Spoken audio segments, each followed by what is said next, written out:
I'll recognize the honourable member for Calgary-Elbow. Thank you very much, Madam Speaker. Pleased to rise and speak to Bill 28, the School Amendment Act 2017.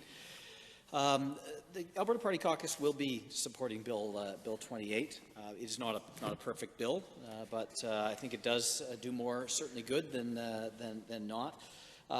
Briefly, just speaking to some of the aspects of the bill that we support, and then some areas of concern.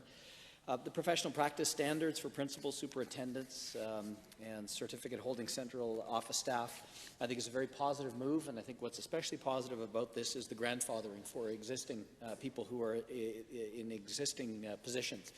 It allows for continual improvement within the system, but doesn't place undue burden or new expectations on people who have legitimately achieved the positions they have to date.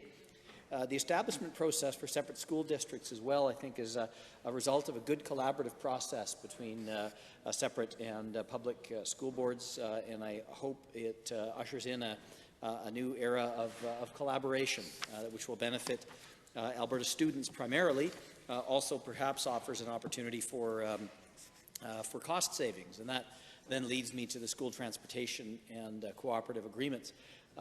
The opportunity for the minister to have an increased ability to examine and address situations where cooperative transportation may be beneficial is a good thing.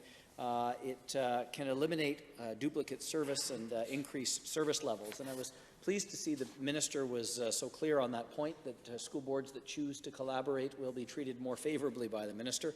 I think Albertans would expect that our education system would collaborate wherever possible to both reduce cost and improve service.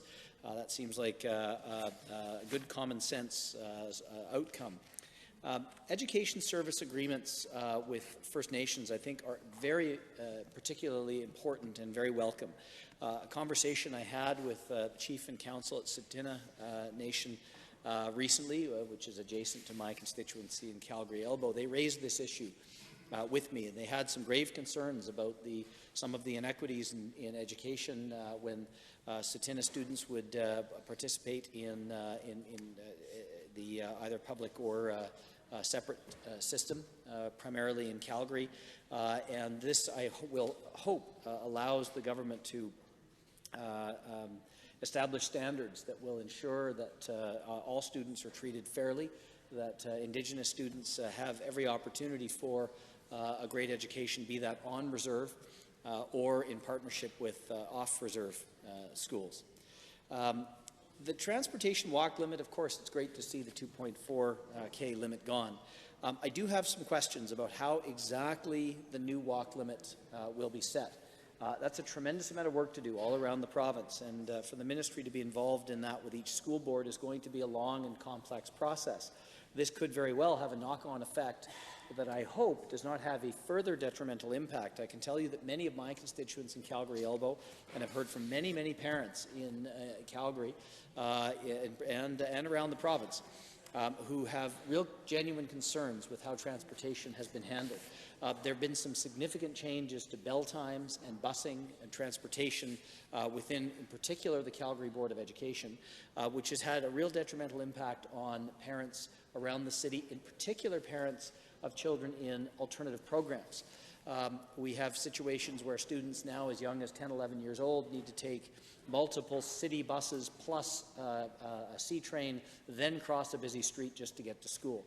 I think as a parent that doesn't feel right to me. I think that we as legislators should ensure that we're thinking of making sure that education is the primary focus and primary objective for all of our school boards, and that transportation is, the way one parent put it to me is it felt very much like the system was a transportation focus that happened to also educate students, as opposed to an education system that happens to also provide transportation. They felt the situation was reversed, where the focus seemed to be on making sure transportation worked, and if the kids happened to also get an education at the end of it, well, so be it. Of course, I think we would agree that that certainly is not an acceptable situation. So my hope is that removing the 2.4-kilometre walk limit and allowing school boards to work collaboratively with the ministry to establish new walk limits that fit the context of each community and each school board will be a positive thing. And equally, that the ministry will provide backfill funding to school boards to enable proper transportation and make sure that students have the opportunity, of course, to get to and from school in a way that makes a lot of makes good sense for them and good sense for their family. But while I have the floor, and speaking of transportation and alternative programs, one of the frustrations that many constituents have expressed to me is that French immersion in particular is treated as an alternative program when it is so widely available, especially in our larger cities, but even beyond. And that's captured as part of this umbrella, which creates tremendous inequities when it comes especially to transportation for parents whose children choose French immersion. It is an official language of this country, as I'm sure we all know, and I understand up to 1 in 5 or even 1 in 4 students in the Calgary Board of Education participate in an alternative program, the vast majority of those in French immersion. It's widely available through the city, and one would hope that there would not be an inequality in transportation as it relates to alternative programs of all kinds, but especially French immersion. The age of entry, standardizing the age of entry for kindergarten, we certainly would support that, as well as the trustee code of conduct, allowing or requiring each school board to establish a code of conduct. I would hope that that would help improve governance and accountability at school boards.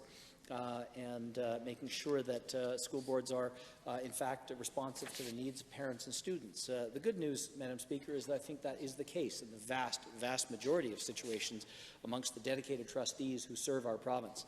But this, I think, can only seek to improve that. The technical and administrative amendments to update some of the references to things like the Chartered Professional Accountants Act, updating the term of office to trustees for 4 years.